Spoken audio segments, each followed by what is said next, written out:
টোপনিত মই একোকে গম পাই নহয়। এতিয়া প্ৰশ্নটো হ'ল একোকে গম নাপালো বুলি যে ৰাতিপুৱা গম পালা সেইটো কেনেকে গম পালা? কালি একোকে গম নাপালো মানে টোপনি ধৰিলে সেইটো কেনেকে গম পালে? সেইটোৱে হ'ল ইক্ষতত্বৰ কাম। ৭২,০০০ নাৰী আছে আমাৰ শৰীৰটোত, ২০০ ছডাল হাড় আছে।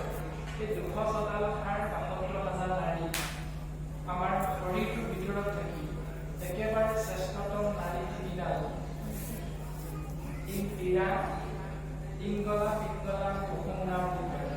এই সুষুম্না নামৰ নাৰীডাল আমাৰ ২০০ ছডাল হাড়েৰে গঠিত শৰীৰটো, এই যিডাল পিঠিফালে আছে মেৰুদণ্ড, সেই মেৰুদণ্ড নামৰ সেই হাড়ডালৰ মাজত সুষুম্না নামৰ নাৰীডাল আছে।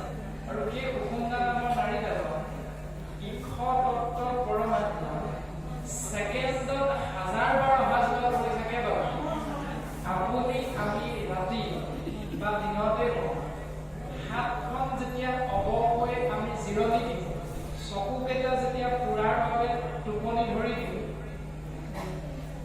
ভৰিকেইটা যেতিয়া অৱসৰৰ বাবে বিচনাত পেলাই দিওঁ, এনেকৈ ১০টা ইন্দ্ৰিয়যুক্ত শৰীৰটোক যেতিয়া বিচনাখনত আৰাম দিওঁ, তেতিয়াও কিন্তু নাকটোৱে বায়ু অহা যোৱা কৰি থাকে।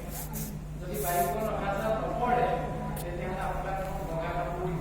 তাৰমানে ডক্টৰটো সেইটোৱে, হাতখন মই নহয়, চকুকেইটা মই নহয়, ভৰি দুখন মই নহয়, কাণ দুখন মই নহয়।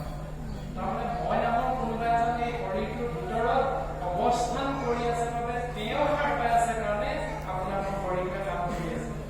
সেই তেওঁ হ'ল বৰ্তমান নিৰ্দেশ কৰ্তা ইক্ষতত্ত্বৰ পৰমাত্মা।